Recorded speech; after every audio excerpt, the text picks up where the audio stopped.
Attention, squalala, nous sommes partis. Bonsoir à toutes et à tous et bienvenue donc dans ce nouveau live du confinement de Viens on en parle. On va vous parler live, on va vous parler confinement. C'est le mec qui fait vraiment du truc de ou immeuble de balle. Et vous avez à ma droite ce cher Amir. Salut Amir. Salut, t'es à ma gauche? Je sais plus. Et pour moi, tu es à droite, sur le Twitch en tout cas, et en dessous de nous, mais pas par la pensée ni par le talent, tel un mime Marceau du quatrième mur, nous avons Olivier, coucou. Bonsoir. Et votre hôte fidèle Medidez de Death Podcast, d'après Amir, copyrighté et de marque déposée, le roi du podcast, paraît-il. Tant que c'est pas le petit prince du rail comme Faudel, c'est bon, ça me va. Donc nous sommes sur Viens on en parle, vous l'avez vu. Nous sommes Death Podcast, un groupe d'émissions de podcasts en tout genre avec galéjade, jeux vidéo, animés, manga, comics, cinéma, séries télé, que sais-je. Et puis on a aussi un Patreon, hein, donc n'hésitez pas. Si vous avez de la maille, ça commence à partir de 1 euro, la moula. N'hésitez pas, effectivement, on n'est pas contre les dons. Et si, blague à part, vous n'en avez pas ou que, comme je le dis souvent, notre gueule ne vous revient pas, et ben vous pouvez toujours, nous partager. C'est gratuit, voilà. Donc ça ne coûte rien.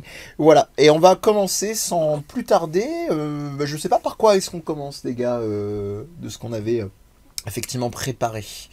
Bah, moi, j'ai toujours le sujet léger, donc on commence par en légèreté. Léger et gilet. Et bah écoute, vas-y. Vu que moi, ce sera un petit peu moins léger.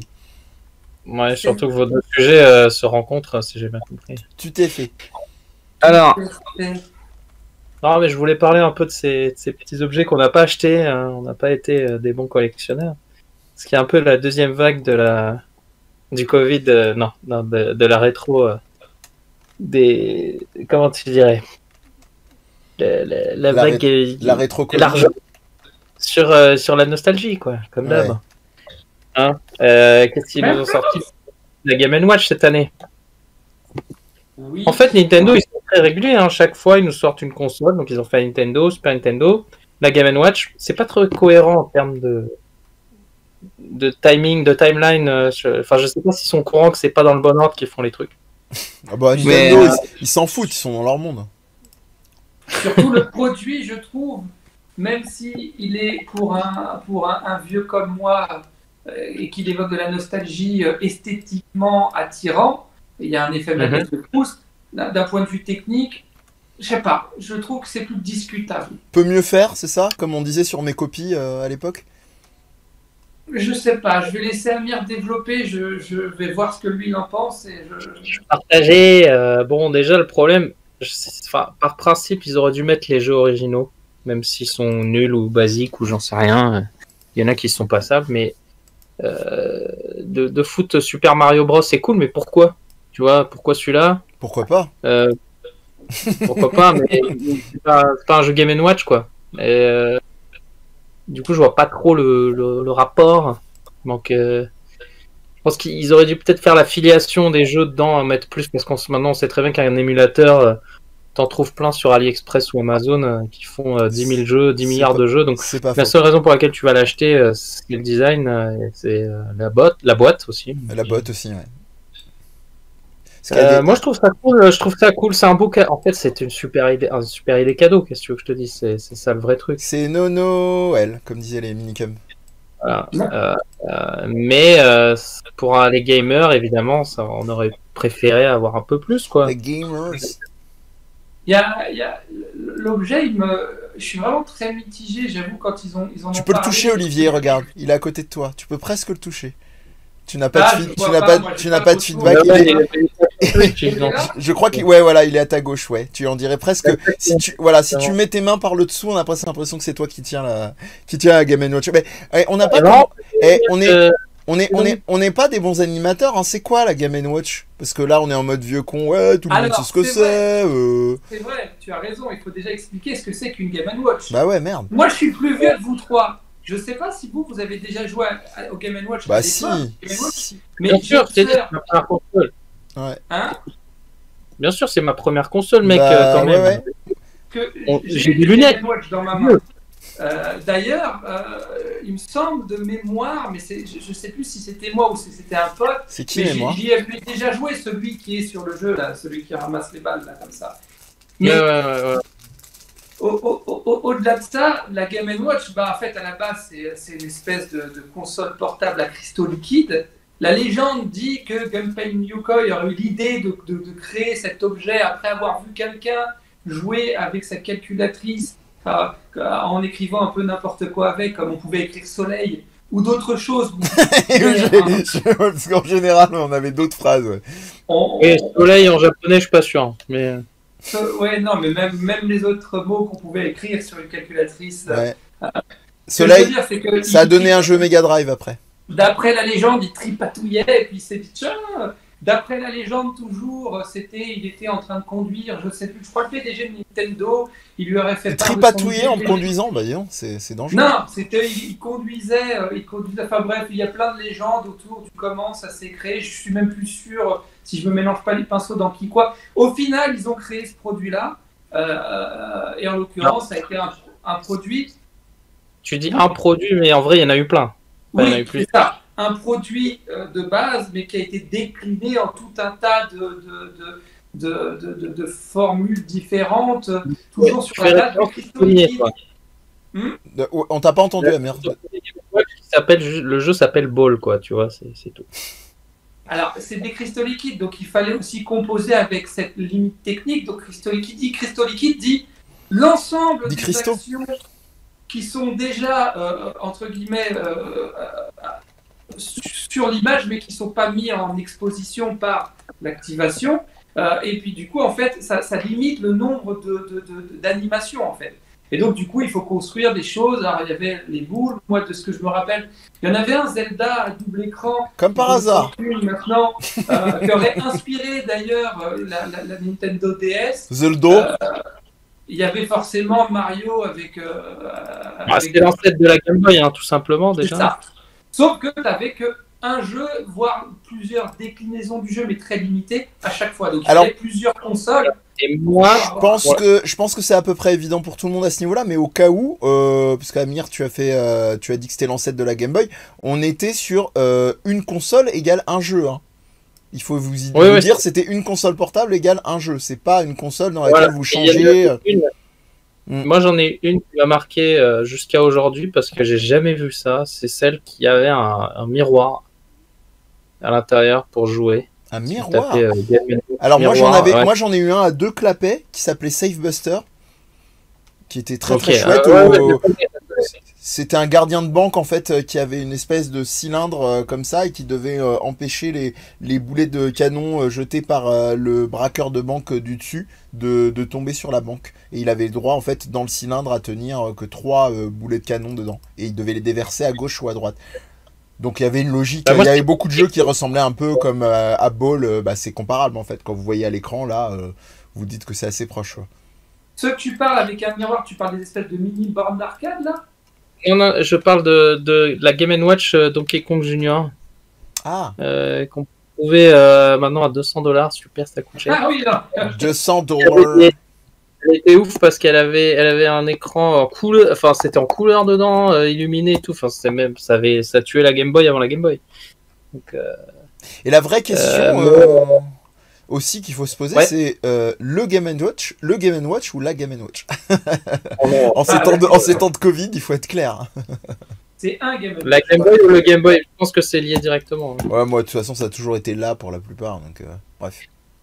Et le Game & Watch qui donnait l'heure. Donc le nom. Ouais. Et le nouveau donne l'heure lui aussi. Et ils ont mis ça vachement en avant. Mais on peut dire que ces jeux-là coûtent une blinde maintenant. Il y en a certains qui coûtent bien cher. Ah oui, ça vaut une fortune. Si elles sont en boîte, en bon état, ça peut valoir une fortune. 150, 200 € sur eBay un peu là. Mais 300. Là, tu parles sans boîte là.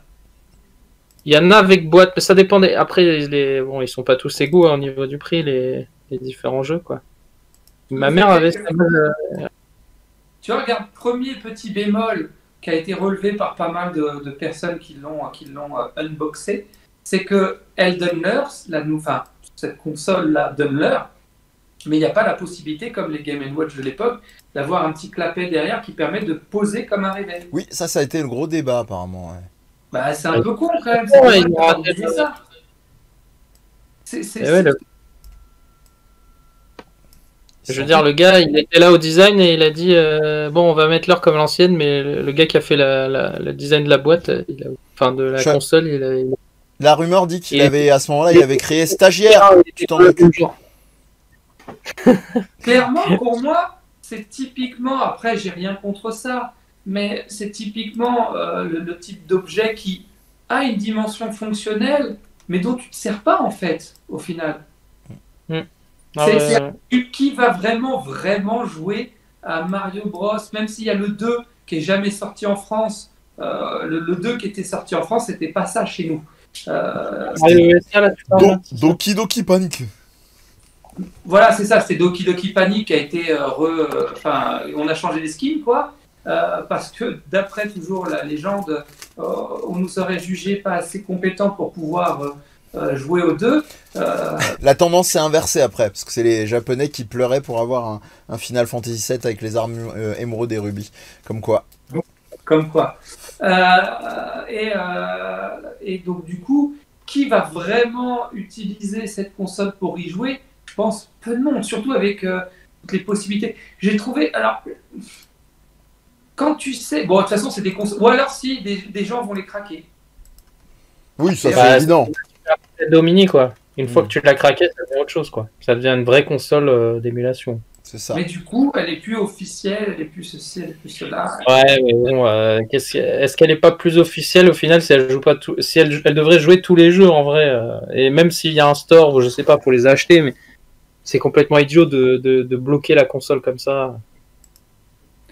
Moi honnêtement, je l'ai pas prise, mais comme je le disais en off, je sais que si je me balade dans un magasin et que je la vois, je suis capable de la prendre. Donc je ne fais pas trop mon fanfaron non plus. Alors j'invite tous les marchands de fruits et légumes aux alentours de chez Olivier à se procurer une Game & Watch. Il y a moyen de faire une belle affaire et une vente inattendue. Mais moi c'est ça en fait, il y aurait eu plus de jeux, je dis pas. Parce que tu disais tout à l'heure, oui c'est un peu la suite des NES Mini, des SNES Mini, mais même s'il n'y avait pas énormément de jeux, il y en avait quand même déjà plus. Là c'est 3 jeux si on compte le jeu type Game & Watch, les 2 Mario, et l'heure, quoi. Et le réveil qu'on peut pas mettre. Très important, l'heure. Le testeur, il a dit c'était mon jeu préféré, l'heure. Non, mais voilà. Mais du coup, chaque année, on y a droit maintenant. Ça va devenir une habitude. Mais vous avez pas vu que cette année, il y a Capcom aussi. Hein. Ah, parce qu'il n'y avait pas Capcom avant? Parce que je l'ai vu, ce que tu as partagé, là, ton truc Capcom, là, le truc arcade, là. C'est ça? Ouais, la Retro Station de Capcom qui est délicieusement dégueulasse au niveau du design. Mais délicieusement cher, je trouve, par rapport. Pareil, moi, j'ai été regarder ton lien. Déjà, pour moi, le Capcom. Attends, j'ai pas mis le lien. On parle de l'écran, du truc bleu avec l'écran et le joystick devant, là. Ouais. Attendez, vous parlez de quoi? Vous parlez du stick avec les jeux intégrés ou... Alors, ça c'est l'année dernière. Ah, on vous entend pas quand vous parlez en même temps, faites gaffe. Vas-y Olivier. Ouais. Je disais que ça, c'est sorti il y a un certain temps. Pour moi, c'est du grand n'importe quoi, c'est beaucoup trop cher pour ce que c'est. Et il y a une vingtaine de jeux de mémoire dans l'arcade, comment ils ont appelé ça? Capcom Home Arcade ou je sais plus quoi, bref. Capcom Omarcy. Moi je suis dans le futur, dans les news. Voilà, mais Amir il parle pas de ça. Amir il parle d'un truc qui va sortir. Voilà. Alors je vous répète, je vous entends pas quand vous parlez en même temps. Faites attention. Oui, donc je te disais, c'est la Retro Station de Capcom. Qui a, Retro Station, d'accord, parce que j'ai pas trouvé en fait.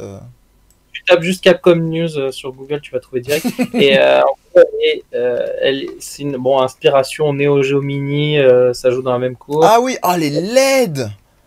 Comment les LED? Ah putain, attendez, je vais vous mettre ça à l'écran sur le live. Hein. Mais non. Ah putain. Mais au-delà qu'elle soit LED, le problème c'est les jeux. Où je devrais dire le jeu. Street Fighter. Non. Il y a Street Fighter 2, toutes les versions, faut arrêter. Il y a que Street Fighter 2. Est-ce qu'il y a la version Rainbow? C'est très important. Il y a 4 jeux. Voilà. et il y a 4 Megaman qui se battent en duel, quoi, et c'est tout, quoi. Et genre, il n'y a rien d'autre. Oh là là, les gars. Donc au total, tu as une dizaine de jeux, ou plutôt honnêtement, 6 déclinaisons d'un même jeu. 3. Hein? Moi, je dirais 3. Ouais, c'est ça. Franchement, C'est Il y a des ennemis. Et le prix estimé, c'est plus de 200 euros au final. What? dans cette game. Mais non. C'est n'importe quoi. Et pourtant, ils se sont bananés. Ils se sont pété la gueule avec le home arcade, là, où je sais plus comment ils ont appelé ça, leur stick, là. Bref. Ouais, ouais, non, mais au moins, il était beau. Il était nul. Il était cher. vraiment beau, ouais. Design. Alors ça fait débat. Moi, je suis d'accord avec toi, j'aime bien le design. Ouais, 140 Mais- euros. Prix Putain. public constaté. Tu parles duquel, là? Du rétro arcade, du stick. Ok. Oui. Maintenant, à la base, à la sortie, il était à plus de 200 euros. Ouais, mais ça, c'est Ouais. c'est le genre de considération de genre que déjà, moi, j'achète pas ces choses-là. Donc, la cote et l'inflation, alors là, Non, là, c'est pas l'impression. non, mais Mais je ils l'ont fais mon sorti- connard. Non, ils l'ont sorti à plus de 200 euros. Je crois que c'était 220. Ah ouais 230. Ah ouais, moi, Oui. j'avais vu à 150, moi. Donc, il y a eu un effet PS1 mini, c'est ça? Ça a perdu, Ouais. ça a grave Ah oui, perdu. voilà. Ah oui, ouais, complètement. Bah, en même temps, c'est malheureux. Tu te dis, putain, ils ont leur licence Cher. qui coûte plus de J'ai 200 envie de euros, mais mettez-moi plus de jeux, quoi. Mais pourquoi? En fait, c'est qu'il y a que Nintendo qui s'en sort à peu près bien dans ce business, quoi, j'ai l'impression. Bah, parce qu'ils sont quand même plus malins, ils mettent autant de jeux. Et encore, là, parce que là, le truc arcade là, qu'ils ont sorti, c'est une honte. J'essaye de pas trop la rapprocher de toi, vu comment elle est laide, hein, Olivier. J'aimerais pas que. Il faut qu'on parle. Alors, on vient de rater une autre aussi parce que c'est un peu dans la même mouvance. Mais il y avait la Game Gear Mini aussi. On a Ah pas trop non, parlé, mais non, Game non, Gear. non, non. Non, la Alors, vie, la vie est trop précieuse pour qu'on parle de ces choses-là, merde. Pour moi, la Alors, Game Gear moi, Mini, c'est un autre La Game débat. Gear Mini, je suis resté, je trouve qu'elle est ouf juste par la taille qu'elle fait, quoi. Ouais, c'est vrai. Pour moi, la Game Ça Gear ressemble. Mini, la Game Gear Mini, c'est Oui. plus du goodies que de la console. Ouais. D'ailleurs, pour moi, la Game & Watch, elle est entre les deux. Entre la Game Gear Mini et ce que pourrait être une console type SNES Mini ou Neo Geo. Parce que c'est quand même une console de jeu, tu peux quand même jouer, quoi. Parce que la Game Gear, tu joues pas sur la Game Gear, c'est pas possible. C'est vraiment le délire. Tu dis, ok, Pour la montée. j'ai mon goodies et on peut l'allumer et dessus il y a un écran. Ok, ça, pour un collectionneur, je comprends, mais clairement, tu t'achètes pas ça pour jouer. Là, c'est sûr. et certain. Tu sais, c'est l'objet que t'as, genre, ah, t'as une mini Game Gear, ouais, t'as vu, c'est un porte-clés, et en plus, elle s'allume, et en plus, il y a le jeu, oh, c'est ouf. Voilà. Ah, Mais allez, c'est pas... viens, on fait l'amour. C'est un peu ça, ouais, c'est le scénario. Ouais. Donc, ouais, je suis complètement d'accord avec vous, mais on a eu pas mal de consoles portables, enfin, de petites consoles cette année, mais c'était pas fameux, Non. pas non, fameux encore. Ils n'arrivent pas à trouver tu vois, le bon truc. Mais le truc, c'est que ce genre de console, hormis la NES et la SNES, mais tu prends les sticks arcade ou même la Neo Geo Mini là, que j'ai, ça fait énormément débat parce que ce type de console, elle s'adresse pas aux personnes qui sont fans des licences, parce que souvent, s'ils sont vraiment fans, maintenant, les jeux SNK, tu peux les trouver sur plein de supports, PS4, PS3, Switch, patati patata. Donc, si vraiment tu veux jouer, tu peux les avoir. Alors- Elle ne s'adresse pas à ceux qui connaissent pas, parce que ceux qui connaissent pas, ça leur parle pas. Pour eux, Ah. la Neo Geo, c'est pas forcément quelque chose qui a marqué tant que ça les esprits, si ce n'est, je te laisserai répondre après, les plus initiés. Par contre, moi, je suis content de l'avoir parce que j'ai un produit officiel. Certes, c'est de l'émulation. Attends, mais tu bon, vas pas parler, t'as les là, hein. manettes- J'ai pris un ticket. T'as Ouais. les manettes de la version Neo Geo CD qui sont, je trouve, moi, pas dégueulasses, même s'il manque le cliquetis, je trouve, qui est très gênant. Je peux faire découvrir à ma fille ce que c'est que des jeux SNK. Il m'arrive de jouer avec à des Metal Slug, même si c'est dommage qu'ils aient gardé les ralentissements, mais que par exemple, sur Metal Slug, ils aient pas mis dès le début, là, je sais plus c'est combien, où tu commences dans le désert, l'effet de chaleur derrière. Bref, il y a des trucs qui sont discutables, mais moi j'aime bien. Mais je sais que ça fait beaucoup de débat parce que à qui ça s'adresse. D'ailleurs, moi, si je l'ai acheté, c'est parce que ça s'est tellement pas bien vendu que je l'ai trouvé à 50 balles, neuf. Ah bon? Ça m'intéresse. Ah bah trop tard. Hein, c'était Ah, pas elle est à 60 € sur Amazon. Ah bah, le prix a beaucoup parce que les fans de la licence, soit ils ont les jeux sur d'autres supports, soit ils sont fous, ils ont la Neo Geo et ils ont mis des fortunes. Donc qu'est-ce que tu vas aller jouer à une version émulée si tu as les jeux? Et puis les autres, ils connaissent pas. Tu t'avais pris un ticket, Mehdi? Oui, oui, j'avais pris un ticket parce que j'allais dire que j'étais pas totalement d'accord pour la Neo et la Capcom Retro Arcade, donc le stick que vous avez désormais à l'écran, qui avait une nuance, c'est d'offrir un périphérique dédié aux expériences de jeu, et je pense notamment à la version arcade, pas la Neo Geo Mini, hein. Je parle de l'autre version qui est sortie, qui était en fait un émulateur embarqué dans le stick.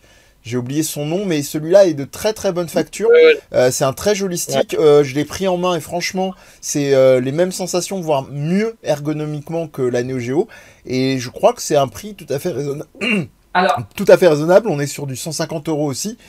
Pour rappel, quand même, hein, retournez voir les prix et l'Argus de la Neo Geo pour ceux qui diraient que c'est cher. Et on a une prise HDMI donc pour accorder le stick. Donc en gros, vous pouvez très bien vous le trimballer, partir en vacances avec et jouer avec. Voilà. c'est vrai que je l'avais oublié celui-ci, qui est vraiment pas mal. Après, c'est pareil, c'est de l'émulation. D'ailleurs, je ne sais pas si vous êtes au courant, il n'y a pas longtemps, ils ont sorti toujours officiel une mini-borne d'arcade, toujours avec... alors, le problème, c'est que c'est presque toujours plus ou moins les mêmes jeux, avec des jeux embarqués SNK, et c'est de l'officiel. Et qui est quand même plus cher. J'ai oublié le nom qu'ils lui ont donné, et de mémoire, mais j'ai peur de dire une bêtise, c'est dans les 500 balles. 400, 500. Après, c'est pareil, c'est le genre de truc, tu l'achètes, et puis souvent, les mecs, ils sont tentés, tu fous tout un tas de jeux dedans. Tiens, d'ailleurs, alors, je fais une aparté. Ouais, c'est le Arcade Stick Pro avant ton aparté, celui dont je parlais tout à l'heure. Tu te rappelles qu'une fois, on avait une conversation complètement off où je te disais que j'achèterais une borne, tu sais, ça existe des bornes que tu peux trouver avec des émulateurs embarqués où tu as moult jeux dedans. Le jour où on pourrait y mettre des guns, et que tu m'avais dit que ça serait compliqué à faire, et ben ils l'ont fait, monsieur. Les salauds.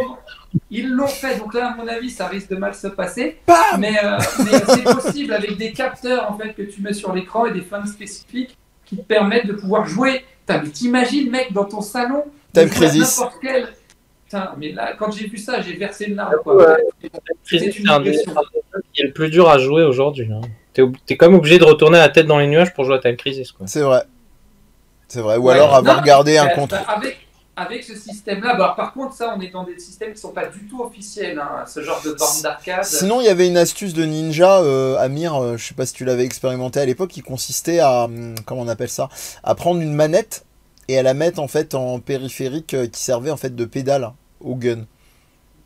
Et en gros, tu appuyais avec ton orteil sur la touche et avec ton gun normal, tu tirais, voilà. La précision du pistolet aussi, hein, c'était pas...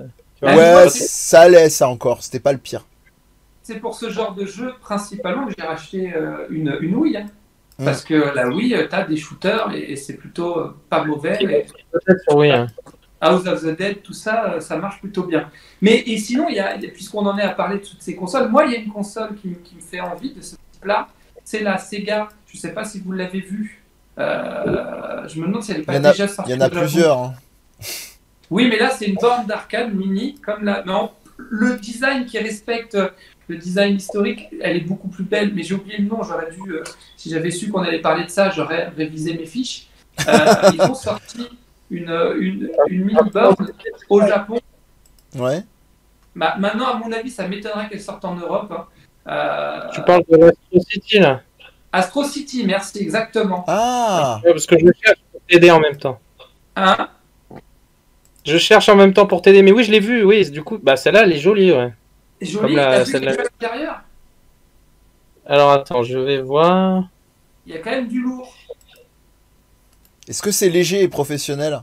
Ah, c'est lourd, léger, professionnel, et ton médaillon, il touche à ton pénis. D'accord, ça va, là. Y a pas... Non, ça, c'est... Mais tu vois, c'est pareil, c'est parce que tu vas avoir des jeux d'arcade à la maison, de manière officielle. Moi, je trouve ça génial, quoi. De pouvoir dire, ok, même si c'est de l'émulation, t'as ça à la maison, tu peux y jouer sur ton écran de télé, parce que Jouer clairement sur le petit écran, c'est un peu compliqué. Jouer. Et c'est l'objet. Moi, après, bon, faut aimer ce genre d'objet, mais je trouve l'objet sympa. Mais en plus de ça, tu as la possibilité de brancher ça sur ta télé, d'avoir tes jeux. Donc, tu as la liste des jeux, Amir, tu peux dire ce que j'ai pas. Il y a des trucs intéressants. Bon, déjà, il y a Virtua Fighter quand même. Donc, Si on dit s'il vous plaît, je dis oui. Voilà, il y a Alex Kidd, Puyo Puyo 2. Il y a les Golden Axe, Columns. Il y a Alien Syndrome. Bon, après, il y en a beaucoup. Hein. Shadow Dancer. Il y a Daytona. Il n'y a pas Revenge of Shinobi, c'est de la merde. Il y a Daytona? Non, il n'y a pas Daytona. Il y a soit Daytona, soit de mémoire. J'avais tiqué, c'est des jeux auxquels je jouais quand j'étais plus jeune.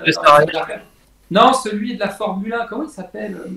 La Formule 1 bah, il y avait Sega Rally, mais c'est pas la Formule 1. Non. Il parle en plus. Putain, je sais plus comment. Le premier jeu, Formula One. Mais en tout cas, en général, on demandait dans le chat, mais niveau HDMI, la plupart des consoles qu'on évoque, c'est bien des rares trucs que ça a en commun, ça marche plutôt bien. Les seuls gros trucs problématiques qu'on a pu avoir, c'est la PS1 avec un fonctionnement avec des jeux en 50 Hz, ce qui est quand même honteux en 2020. Donc, voilà. La PS1, c'est comment, c'est la stratégie de l'échec, quoi. C'est tu prends une console qui est vendue à l'international, plutôt que de prendre le 60 Hz, tu prends le 50 Hz, et puis surtout, mais voilà les jeux que tu mets dedans, quoi. Il n'y a même pas un Wipeout, ils te mettent Destruction Derby, mais Destruction Derby, celui qui a le plus marqué, ça reste quand même le 2, pas le 1. Enfin, tu te dis, mais qu'est-ce qu'ils se sont fait une réunion, ils se sont fait, venez, on rigole, on fait de la merde. Je vois pas d'autres explications. C'était peut-être un pari. C'est n'importe quoi. Et vous vouliez en venir où, les gars, en fait, sur les deux consoles? C'était simplement pour évoquer aussi celle de Sega, c'est ça, Olivier, à la base? Moi, oui, parce que là, tout ce que tu as dit, en tout cas, c'est la plus intéressante, clairement. Tout ce qu'on y a raconté. D'accord. Donc elle a un meilleur choix de jeu. Elle est très jolie, elle est petite. Elle a un bon choix de jeu. Après, évidemment, vous en parlez jamais, mais moi, le plus important aussi, c'est la qualité de fabrication. C'est-à-dire que les sticks, il faut qu'ils tiennent. Hein. Bien vu. Alors, il me semble en plus qu'avec cette console-là, tu as le choix, si je dis pas de bêtises, alors il faut mettre les ronds, hein, c'est tu peux acheter soit des manettes, comme avec la Neo Geo, soit des sticks. Si je dis pas de bêtises. Elle va coûter 100, genre l'équivalent de 102 €, ce qui est pas très cher pour une. Oui, mais par contre, là, sur une manette avec des jeux électroniques. Alors là, vous parlez de l'Astro City Mini. Hein. Astro City Mini, oui. Il me semble que tu peux aussi racheter en plus des sticks arcade. Si je dis pas de bêtises. Oui, ils vendent des manettes spéciales avec genre 25. Ce serait quand même un gros fail hein, s'ils n'avaient pas fait ça. Hein. Bah, ils l'ont pas fait avec la Neo Geo Mini. Ils auraient très bien, puisqu'ils ont sorti les manettes. Ils l'ont pas fait a posteriori? Bah, il n'y a pas de stick arcade pour la Neo Geo Mini. D'accord. Ah. Il me semblait. Ouais, mais franchement, tu peux jouer à deux sur ce truc-là? Laquelle? La Neo Geo Mini. Bah, avec deux manettes, oui. Moi, non, mais je veux jouer à deux, non, genre avec un écran. Je veux dire, c'est jouable. Je pense qu'Olivier parlait de Neo Geo Mini raccordé à l'écran en télé. Ah oui. Ah oui. Non. Ouais. Mais t'es sûr, Olivier, que les arcade stick pro de SNK sont pas compatibles avec la Neo Geo Mini?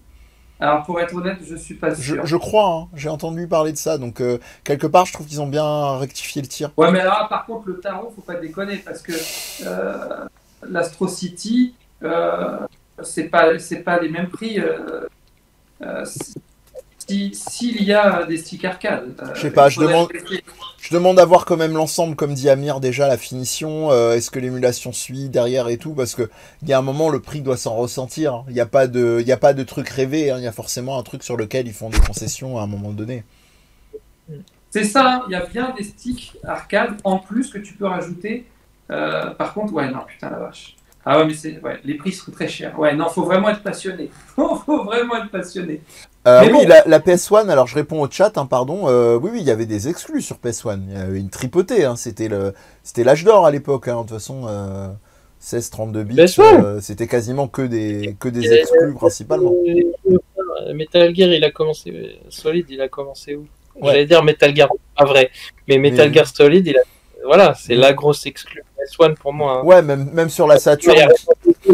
Resident Evil 1, enfin, tu vois, quand même. Même sur la Saturn qui a moins marché, t'avais des Shining Force qui étaient super emblématiques au niveau RPG. Il y avait une tripotée de jeux.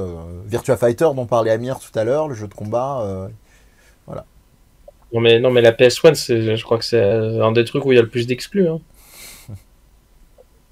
Il y a quand même Final Fantasy VII, enfin, Ouais. c'est sans fin, hein, Putain, tu cherches comme ça. On nous parle aussi des sticks de Nintendo, de la NES, vous vous rappelez de ces sticks Nintendo.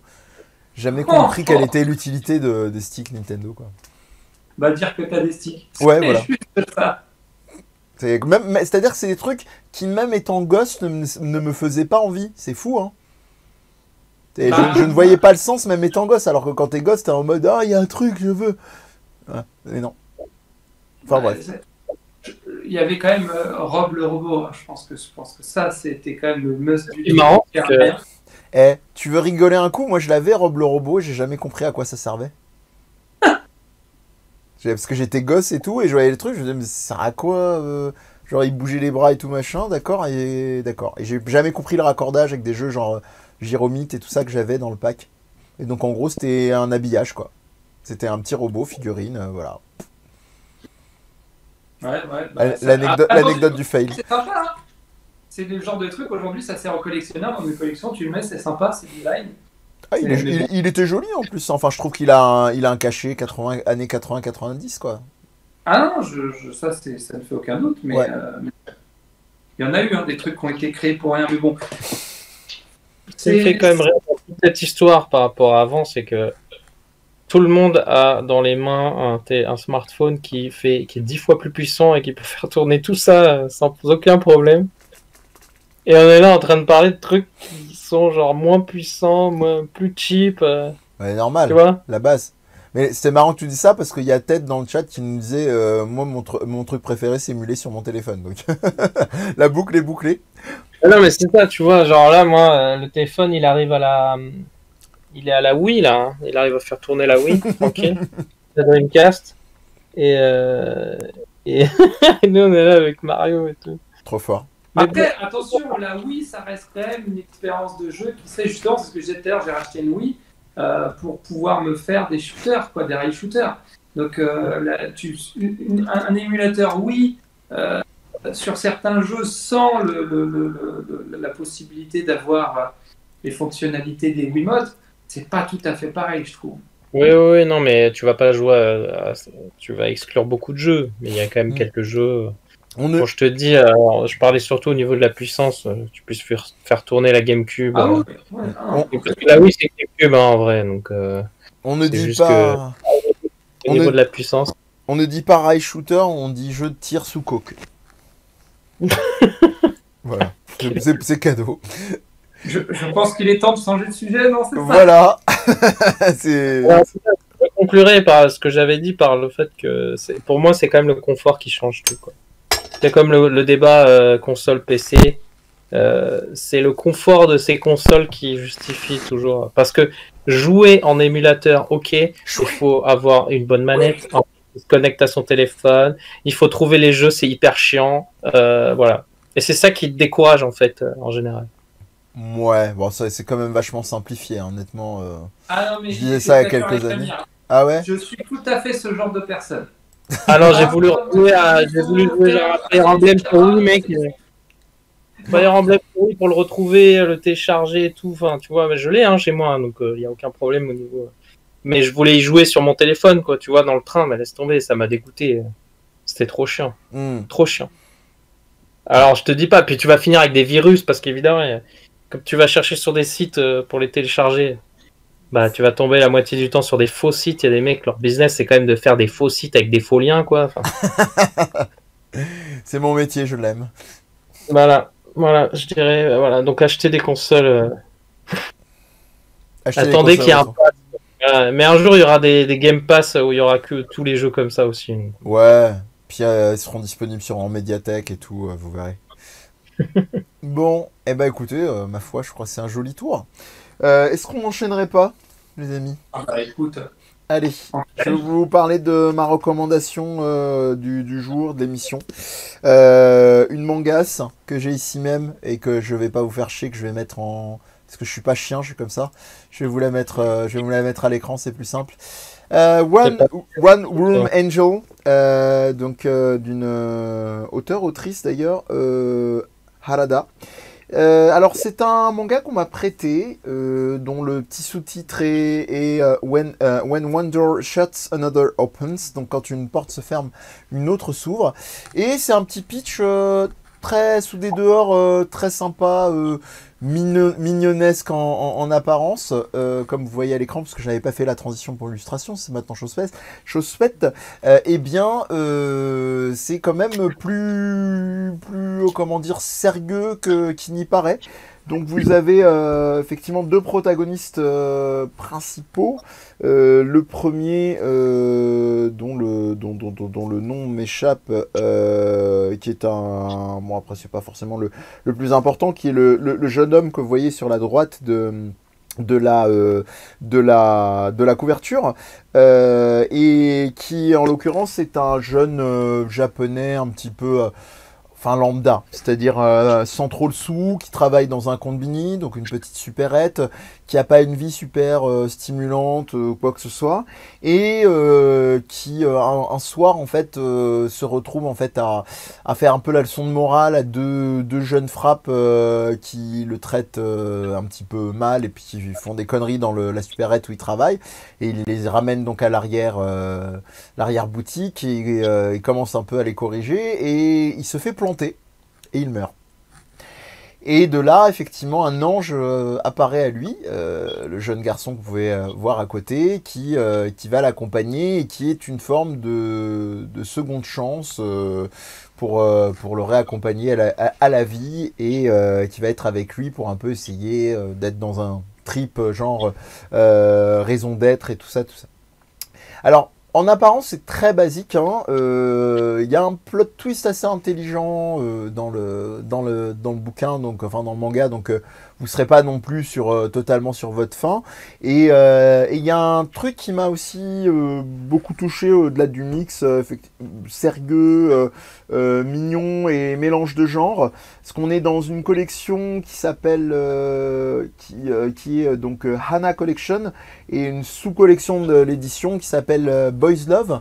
Pour ceux qui ne connaissent pas, le Boys Love, c'est aussi l'autre nom. Alors, probablement et potentiellement, je parle avec des pincettes, mais peut-être dire des bêtises, que c'est pas mon fond de commerce, de spécialité, même si j'en ai lu, qu'il y en a des très intéressants, qui est un sous-genre en fait du yaoi, ou en tout cas une certaine forme du yaoi, sauf qu'en général... Encore une fois, je prends d'énormes précautions, vous m'excuserez hein, si je suis approximatif. Le Boys Love ne va pas, comme dans le yaoi, nécessairement induire des relations sexuelles entre les partenaires gays, donc hommes, masculins. Et là, en l'occurrence, c'est le cas. Vous n'avez pas du tout de choses de cet ordre-là. Vous avez tout au plus une forme, on va dire, comme on dit, d'animation d'amitié virile, de bromance.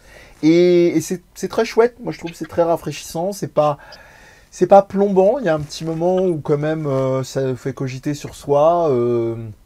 C'est assez saisissant, mais suffisamment pour pas vous laisser en mode PLS à la lecture du truc. Et comme je disais, j'aime beaucoup le mélange des genres entre une dimension qu'on pourrait un peu qualifier de seinen, parce que c'est quand même un sujet assez dark, hein. Seinen qui est le genre de manga plutôt qu'on pourrait, pour aller très vite, dire adulte, vraiment à destination des adultes, contrairement au shonen ou au shoujo qui s'adresse plutôt aux jeunes hommes et aux jeunes femmes respectivement. Voilà, je vois pas trop quoi dire, sinon le reste vous pourrirez un petit peu le plaisir potentiel de lecture, mais c'est très chouette, et c'est une autre qualité que j'aime bien, c'est un one shot.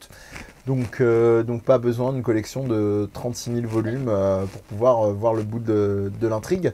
Et il y a notamment un truc à la toute fin du manga que je trouve... c'est pas rarissime, mais je trouve assez intéressant. Je vous laisserai, je vous invite, pour ceux qui regarderont la VOD ou pour les copains, s'ils sont amenés à le lire, à me dire ce qu'ils en pensent. Mais voilà.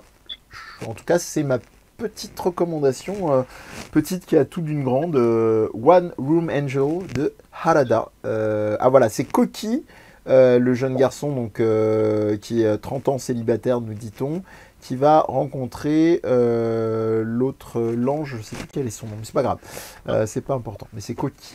Voilà pour Marocco. en mode un peu flash éclair. Je sais pas si ça vous inspire, si ça Ouais, vous sympa. donne, ça vous donne envie, mais voilà, c'est très sympathique si vous cherchez du manga. J'aime bien. Je t'ai posé la question en off. Est-ce que c'est du seinen ou du shonen? Tu m'as dit. J'aime bien les mélanges de genres. Moi, j'en ai pas mal. Euh, Récemment, par exemple, j'ai terminé là, un manga qui s'appelle Rikudo, sur la boxe. Mais contrairement à Hajime no Ippo, il y a un background plus noir, et puis plus approfondi. La boxe est un prétexte. On parle d'un gamin qui, en fait, a tué quelqu'un qui n'était pas vraiment son beau-père, mais qui battait sa mère, et donc du coup, en un coup malheureux, l'a tué. Donc du coup, mais vraiment très petit. Hein, donc il a été placé, puis il a rencontré un yakuza qui l'a plus ou moins initié à la boxe, et il s'est mis à la boxe. Donc tu as le côté shonen très Hajime no Ippo, et en même temps tu as le côté très dark, où comment tu te construis quand tu as cette image-là de meurtrier, quand tu es parti de rien, que tu es dans un milieu en plus où tu gagnes pas bien ta vie, où plus il faut se dépasser. J'aime bien beaucoup dans le même genre aussi, enfin dans le même genre, différent parce que le personnage est quand même différent. Il y a Coq de combat, je sais pas si vous connaissez. Ah là là, Chameau, ouais, c'est extraordinaire. Pareil, qui est vraiment un entre-deux, entre du shonen, arts martiaux et du seinen très, alors pour le coup très dark. Ouais, enfin, pour moi, il n'y a pas d'ambiguïté, c'est du seinen, hein, c'est pas... Même la Il y a collection quand même la dimension de Delcourt shonen. Akata le range dans la collection seinen. Hein. Oui, mais il y a quand même la dimension shonen, dépassement de soi, aller plus loin, Après, level up. le Même si seinen, c'est pas- le seinen exclut pas le dépassement de soi, hein, c'est simplement que c'est ça, un truc qui est tellement dans ah, l'ADN du shonen c'est que... pour ça que je parle de mélange de genres. Là, je suis D'accord. pas d'accord avec toi. Dans le sens où pour moi, un seinen, si je te dis un seinen à mes yeux classique, ça va être du Inyo Asano, où là, pour le coup, il n'est pas question de se battre ou quoi, ou qu'est-ce, ou pas comme on l'entend, et où on va être plus dans une narration omniprésente Ok, ouais, avec. je vois comment tu Tu l'amènes. prends Code de combat, moi je trouve c'est très graphique déjà. On aime ou on n'aime pas le genre, mais il y a Code de combat. Je me rappelle, il m'a offert une expérience. Il y a un moment, en fait, au début, il y avait donc l'auteur, le dessinateur et l'auteur qui avaient travaillé d'ailleurs sur le film. Il était scénariste sur le film d'animation Akira. Et je crois à partir de la moitié du manga, il se barre. Ouais, ça a été Je très saurais pas compliqué vous dire d'ailleurs. pourquoi. Ouais.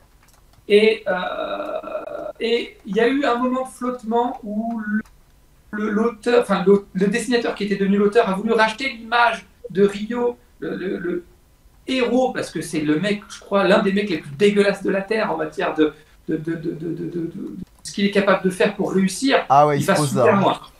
Et il a essayé de racheter son image. Ben, en fait, c'est marrant parce qu'il y a 2 tomes, et c'est 2 ou 3 tomes, et c'est après, c'est quand il est revenu aux sources. À mon avis, il a dû se faire discuter par son éditeur. Il est revenu aux sources, il a repris le fil de l'histoire tel que l'avait laissé le scénariste de base, et presque on pourrait retirer ces 2 ou 3 tomes de l'histoire, que ça manquerait pas en fait. Donc Mais- Iso Hashimoto et Akio Tanaka. Je sais pas qui est qui en termes scénaristes ou autres à vérifier. Il me semble que je sais pas, moi. Alors c'est écrit par Hashimoto et dessiné Voilà. par Tanaka. Et donc je me rappelle, mais ça c'était dans la première phase. C'était quand le scénariste était encore là. Si je dis pas de bêtises, c'est avant qu'il parte d'ailleurs, mais j'avais trouvé ça magnifique. À un moment donné, dans le manga, le héros, entre guillemets, va affronter son ennemi dans un truc où il s'est caché et tout, machin, et il entend une musique. Alors je sais plus quel est le morceau, c'est de la musique classique, mais je sais plus quel est le morceau. Et je me rappelle, je me suis dit, tiens, le truc avec le danseur là. Non, non, c'est avant, non, c'est ah, quand pardon. il a fait le karatéka. D'accord. Mais après le combat officiel, quand il finit par le retrouver. D'accord. Et donc, l'auteur fait une proposition, mais sans le dire, il fait dire à son personnage principal, tiens, mais je reconnais cette musique. Ah oui, et il donne le titre exact, avec quel morceau exact c'est. Et je me suis dit, tiens, je vais essayer de mettre ce morceau, l'écouter en même temps que je vais lire.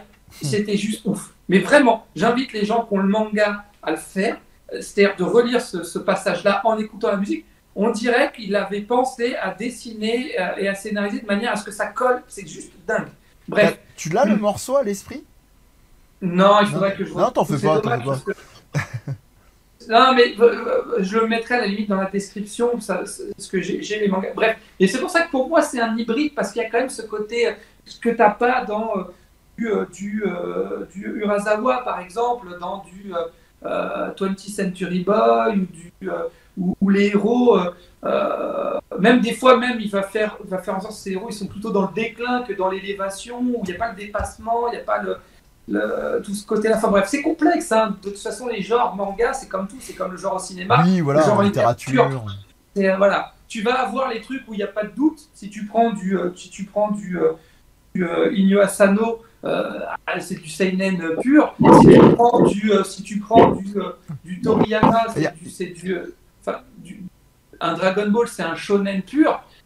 Mais après, tu as des hybrides, hein, tu as des choses. Tu vois, par exemple, pour moi. Hunter, c'est un très bon exemple. Ah ouais. Hunter, pour moi, je ne saurais pas. Oui, de prime abord, c'est du shonen. Mais qui est allé au moins jusqu'à l'arc du roi, les Chimera Ant, là, c'est qu'il y a une dimension seinen très profonde. Ouais, il y a du boys love aussi, j'en parlais avec tout à l'heure, One Woman Angel.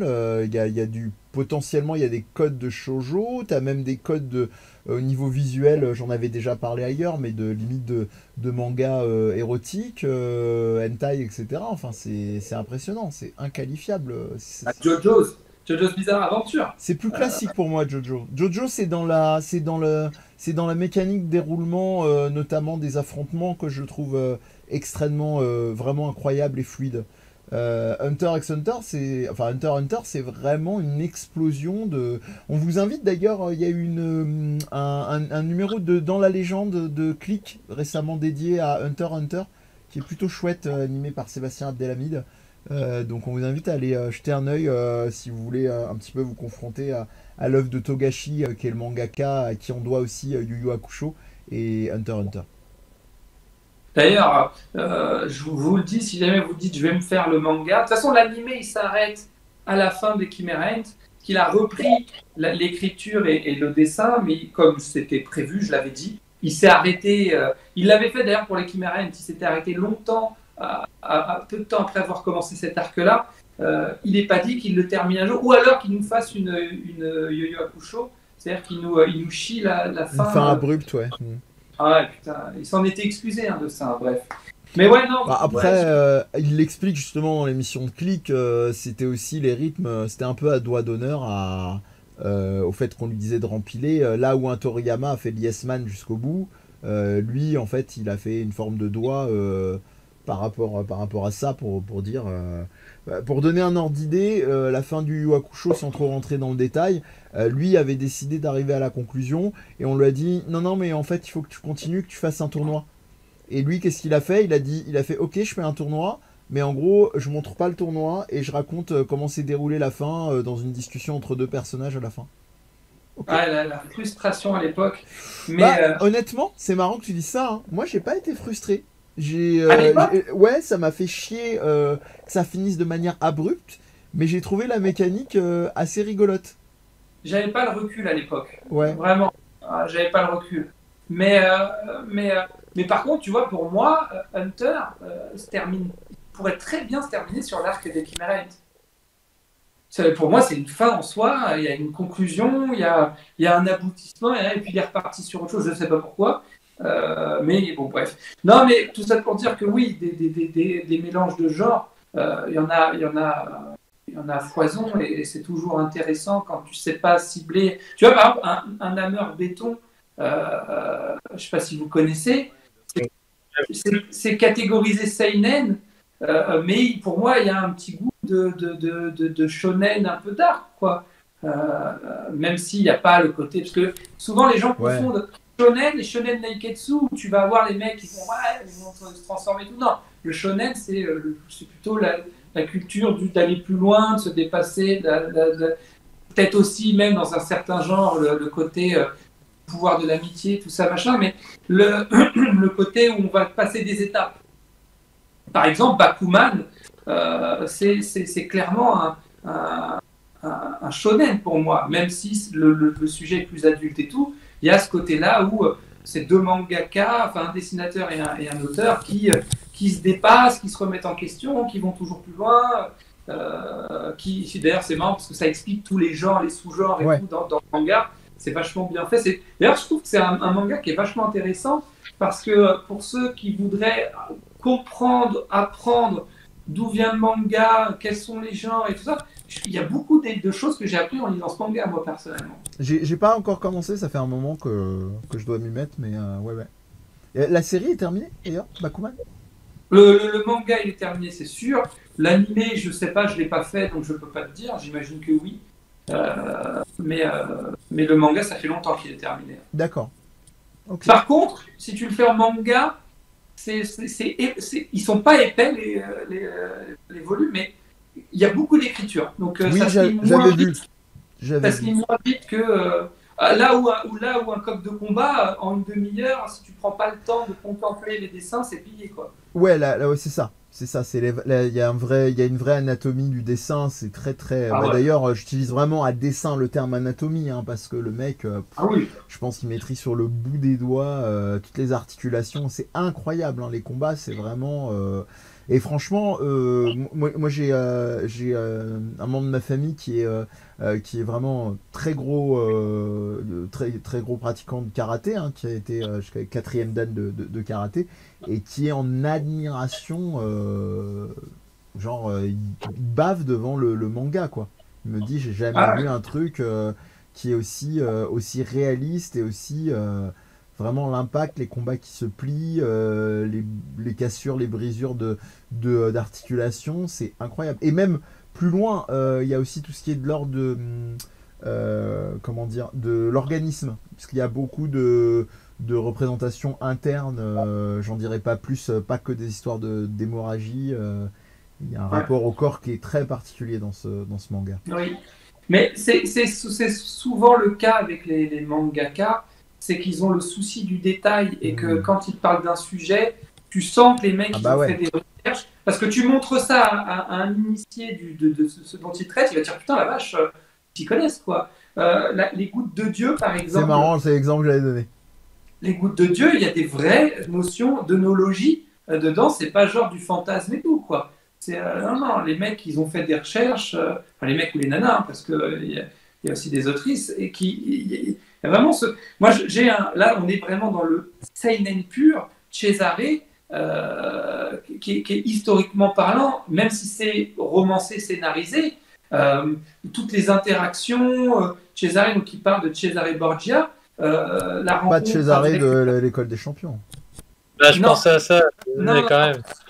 Non, Cesare, le manga, qui te parle des rencontres qu'il y a eu avec les avec Machiavel, avec tout ça, c'est vraiment bien documenté, quoi. Alors après, il y a des trucs qui sont rajoutés et qui sont romancés, mais il y a beaucoup d'éléments historiques qui sont justes, quoi. C'est assez impressionnant. Et d'ailleurs, on ne dit pas œnologie, on dit étude des gens bêtes. Pardon. Donc, sans transition, Amir, toi, du coup, le genre seinen, c'est un truc que t'affectionnes ou t'es plus shonen forever? Je suis très shonen, c'est à cause de ma carrière. Hein. J'ai beaucoup de respect pour le seinen et c'est toujours le truc que je me dis je ferai plus tard, mais je crois qu'il n'y aura jamais plus tard. Hein. Non, mais c'est vrai, c'est-à-dire qu'en fait, Et pourquoi je reviens souvent au shonen par rapport au seinen, parce que bon, je regarde plus les animés. C'est parce que souvent, en termes d'animation et là où on met l'argent, c'est rarement dans les seinen parce que ça rapporte pas assez. Donc tu peux pas mettre des moyens de ouf. Et c'est dommage parce que les seinen avant, les trucs pour adultes étaient beaucoup mieux animés. Voire animés, parce que maintenant il n'y a même plus, il y a même plus de moyens d'adaptation, quoi. Mais oui, effectivement, avant, les meilleurs trucs en termes d'animation, c'était plutôt des trucs pour adultes, quoi. Et c'est intéressant ce que tu dis parce que à l'époque aussi, alors je suis sûr que je vais me faire tomber dessus s'il y a vraiment des gens qui étudient, qui font des thèses sur le manga et tout, mais je trouve qu'il y avait il y avait presque on parlait de mélange des genres avec Olivier, je trouve même qu'il y avait une non-distinction à l'époque. Je pense à deux mangas qui sont hyper emblématiques au Japon, qui sont Hashita no Joe et Tiger Mask.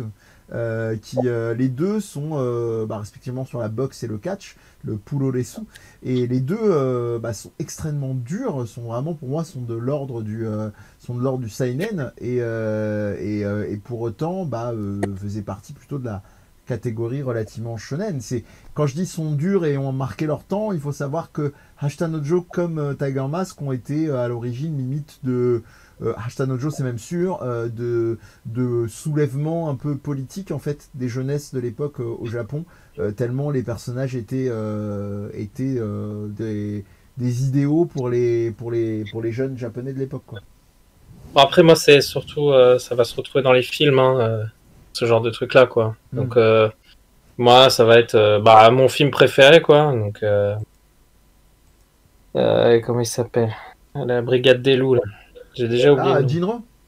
Ouais, Jinro. Ah oui. Tu vois, ce genre de truc-là, j'aime. Genre, Ninja Scroll, c'est pas du tout pour les enfants. Ah là là, Ninja Scroll, putain, quelle tuerie. Mais tu vois, tous ces trucs-là, ils ont. C'est la Akira, hein, on peut parler d'Akira, mais tout ça, c'est pas pour les. C'est pas du tout shonen, quoi. Non. Toi, il faut que tu regardes Shigurui sur Netflix. Oui, tu m'as déjà. Mais je sais, mais parce que là, ce que tu cites, même s'il n'y a pas le côté aussi, entre guillemets, fantastique d'un Ninja Scroll, il y a ce côté combat à l'épée. La Bayard. Est-ce que tu as vu Sword of the Stranger? Tu l'as vu ou pas? Ça me dit rien. Moi non plus. C'est un des derniers en termes d'animation qui m'a marqué et que je kiffe en termes d'animation. Je trouve qu'il a un design qui est cool, quoi. Et il y a des passages qui déchirent. C'est bizarre que vous ne connaissiez pas. Hein. En animation, c'est un truc qui revient souvent dans les bandes démos pour dire genre ça déchire. Ah ouais? Sword of the Stranger, c'est ça? L'épée de l'étranger? Ouais. Ok. Ouais, voilà. Je trouve vraiment c'est très très. C'est un des derniers films samouraï avec un style un peu plus adulte. Bon, même si ça devient un peu plus on va dire SD dans le design par rapport à avant, mais c'est le dernier, je pense. Après ça, on n'en a plus jamais eu, quoi. Ça me dit vraiment rien, quoi. Le truc avec une affiche avec un mec à cicatrice, un petit gamin et un chien qui tient une lance là. Ouais, non, je connais pas moi ça. Ah ouais, ça me dit vraiment rien. D'accord, bah écoute, encore une piste, c'est ça. Un truc à voir. Sword of the Stranger, bah écoutez, ça vous fait repartir avec une ref inattendue, mais c'est pas comme si on n'était pas des habitués à vous faire ça sur Viens on en parle. Je crois qu'on a fait un joli tour, les amis. Je vais juste simplement mettre une petite illustration du Sword of the Stranger sur la vidéo et je pense qu'on. Et ça, ce film vraiment. Donc moi, en fait.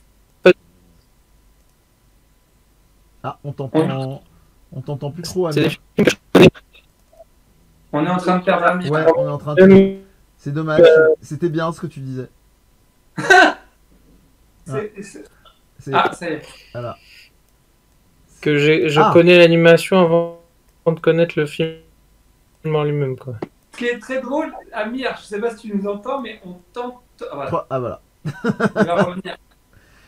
T'allais pas quitter là quand même comme un sauvage parce que j'ai une reco à faire moi. Mais je sais pas ce qu'il va nous faire. En tout cas, entre moi et Olivier, je nous mets Sword of the Stranger. Ça permettra de faire la jonction avec Amir. Je m'excuse, hein, ça m'a été fait souligner, mais je pensais en avoir vu le bout, mais non. Concernant sur la vidéo, j'espère que ce serait tolérant. Je mettrai sûrement un petit message en début de vidéo parce qu'il y a un curseur qui fait chier, enfin le curseur de la souris qui apparaît. Donc vous m'en excuserez au niveau du confort de visionnage. Et on va attendre qu'Amir revienne pour pouvoir quand même lui dire au revoir, parce qu'on n'est pas des chiens. Attends, non, tu vois, t'as encore oublié, je t'ai dit que j'avais un jeu à recommander avant que tu quittes. Ah bah autant pour moi. Amir. Mais oui. Ouais.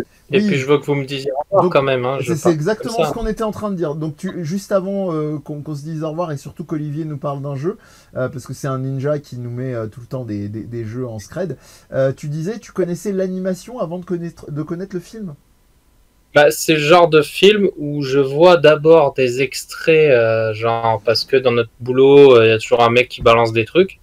Et après, on a souvent c'est-à-dire, on a l'approche inverse, c'est-à-dire on voit les images de baston ou des trucs comme ça, et après on dit mais c'est quoi ce film, quoi, tu vois? Je vois Et bien. en fait, en remontant, tu vois lequel est ce film, et en fait tu fais waouh, mais le film il déchire, quoi.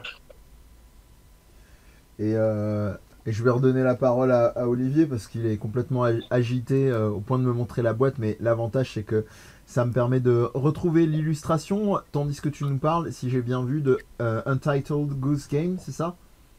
Merci de l'avoir dit Ouais, pour moi le titre, parce qu'avec mon niveau d'anglais, je serais passé pour un con. Mais À ton service. vous l'avez essayé ou pas ce jeu? Non, j'ai hâte. Ouais, je l'ai.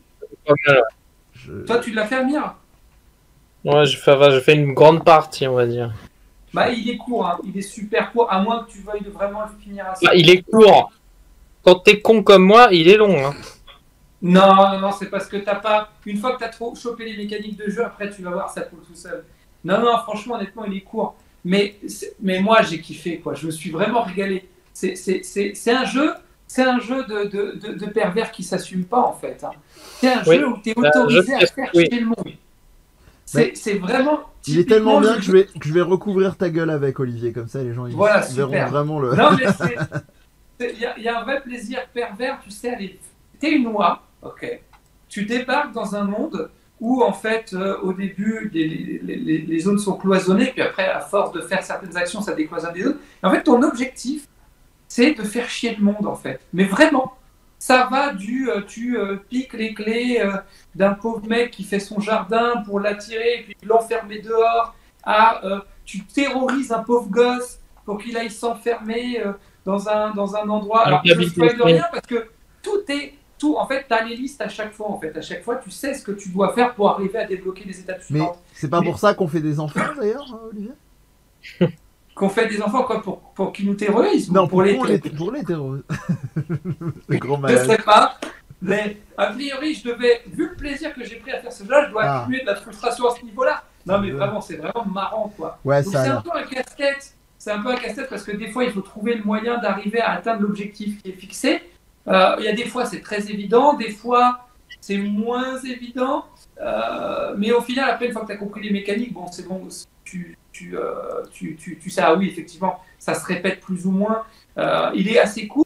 Moi, je trouve il a une esthétique assez intéressante. Bon, il n'a rien inventé, hein, mais je crois qu'ils n'ont pas fait une update où genre tu peux jouer à deux. Oui, et ça, j'adorerais essayer à deux.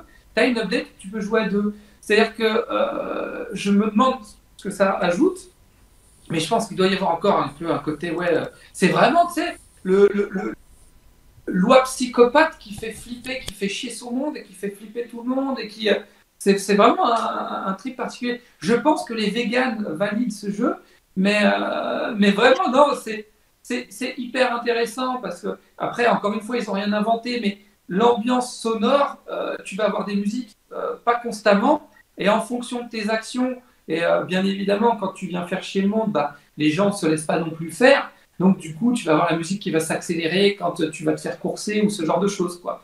Non, franchement... Non, mais c'est visuellement, il est très cohérent avec l'audio. On dirait vraiment, il y a un côté œuvre d'art, peinture, je sais pas. Il y a un truc, en fait, il est très beau, même si pour les gamers, il est très moche, là, pour les Kevin. Mais visuellement, il est vraiment, vraiment propre, quoi. Ouais, il est propre. Ouais, c'est vrai que c'est le terme propre. Et puis voilà, mais encore une fois, ça n'a rien inventé, mais il a sa patte, quoi. Sa patte de cygne. D'ailleurs, je sais pas. Je dis cygne, mais je pense que ça doit plutôt être une oie, en fait. Là, c'est pas de noir. doigt. Ouais. Parce que Là- Goose, c'est ouais. C'est noir. Je Bon, comprends. bah voilà. Donc, il a sa patte doigt. Ah, j'ai fait ma blague. Hey Mais, Il est heureux. non, mais vraiment, honnêtement, tu vois, tu disais. Alors, la dernière fois, Mehdi, tu disais un jeu où on tue personne. Bon, en même temps, Oui. ça reste quand même assez. C'est un jeu où tu fais chier le monde. Donc, C'est ça. mais pour moi, c'est très cathartique, tu sais. C'est genre, ouais. Quand Après, tu- c'est comme d'hab, hein. Donc- C'est un jeu qui se fait sur PC, mais en fait, c'est sur Switch qu'il est au meilleur de son potentiel, je trouve. Ah bah, de toute façon, vous me connaissez. Voilà. Vous commencez à connaître le bestiau. Et on nous dit dans le chat, je suis Kevin, mais le gameplay n'est pas ouf non plus. Alors ça dépend. Mais les deux. Le gameplay n'est pas ouf. Les Je veux deux- dire, je joue à Assassin's Creed, je peux dire que le gameplay il est peut-être plus compliqué, mais il bug dans tous les sens, contrairement à ce jeu-là. Ouais, c'est surtout qu'est-ce que tu veux dire par gameplay. Voilà. Oui, Et ça. c'est ma phrase habituelle, hein, les habitués Ah. savent maintenant. Attention, monsieur Kevin, vous savez pas à qui vous avez affaire. Qu'est-ce que tu entends par gameplay? Non, mais ce jeu a peut-être peu on va dire, de fonctions, de commandes, mais c'est ton cerveau en fait qui travaille le plus, quoi. Hmm. Donc c'est ça son premier intérêt de ce jeu. Mais oui, il peut casser le cerveau, hein, je comprends tout à fait. Moi j'avais galéré de ouf rien que sur le début, hein, avec le mec, avec le jardinier, hein, ça m'avait rendu ouf. C'est marrant toute cette série de jeux comme ça, qui ont quand même eu un gros succès d'Steam, donc même quand ils sont sortis sur d'autres plateformes que Steam, je pense à Untitled Goose Game, je pense à Baba Is You, je pense à Donut County aussi, je sais pas si vous avez passé un jeu avec un raton laveur qui crée des trous dans le sol, voilà, des trucs complètement excentriques, on va dire, pas dire déjantés. Et on nous dit aussi que l'idée est bonne mais qu'elle casse pas deux pattes à canard. Bravo, Wauinoa, bien joué. Dans le chat. Bravo, Arthur! Bravo. Bravo! Mais non, mais j'aime beaucoup. Et il y a un autre truc, je suis persuadé que Amir y a été très sensible. Vous avez vu comment je me mouille, hein.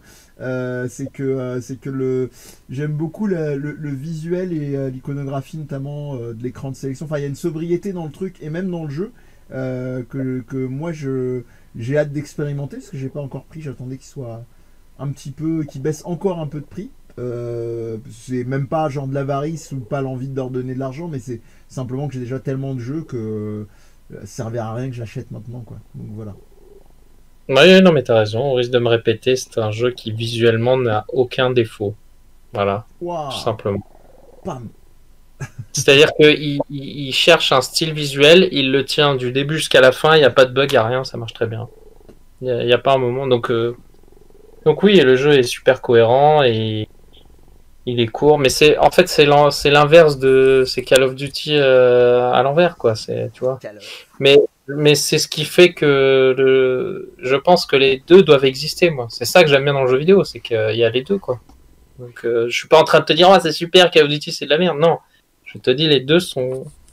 C'est bien qu'ils existent et qu'ils n'aient rien à voir et qu'ils ils ont vraiment rien en commun, quoi. Ah, c'est clair. Enfin, tu terrorises les jeux dans les deux cas. Des gens dans les deux cas. Mais... Ouais, tu les tues hein, directement, donc ils n'ont pas le temps d'avoir peur. C'est pas faux. Et ben écoutez, joli tour que voilà. Arthur, joli tour. On va, je pense, s'arrêter là.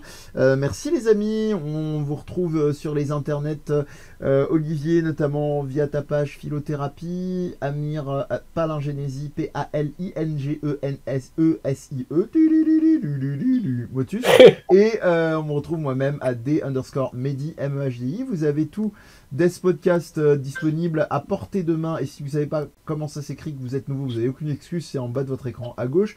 Vous avez Viens on en parle disponible en podcast et en vidéo sur notre chaîne YouTube dédiée. Et puis, comme on le disait, on n'est pas contre avoir des sous.